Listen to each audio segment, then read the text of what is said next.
विधानसभा निवडणुकीपूर्वी शेतकऱ्यांना दिलेल्या कर्जमाफीच्या आश्वासनावर अद्याप कोणतीही ठोस अंमलबजावणी झालेली नाही।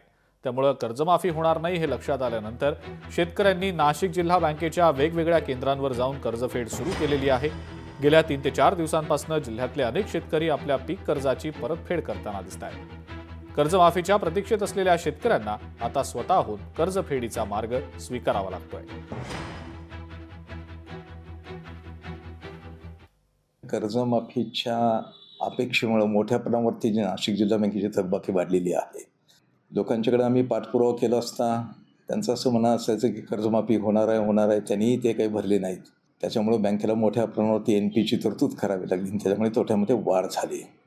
आणि 1-2 दिवसापूर्वी जे डिक्लेरेशन झालं की कर्जमाफी होणार नाही आहे, तुम्ही पैसे भरा, त्याच्यामुळे 1-2 दिवसामध्ये चांगलाच लोकांचा रिस्पॉन्स बँकेला मिळायला लागलेला आहे। फक्त आता त्याच्यामध्ये जुने थकबाकीदार समाविष्ट झालेत का नाही, 1-2-3 दिवसानंतर पिक्चर क्लिअर होईल। लोकशाही मराठी ऐका, पहा, जागरूक रहा।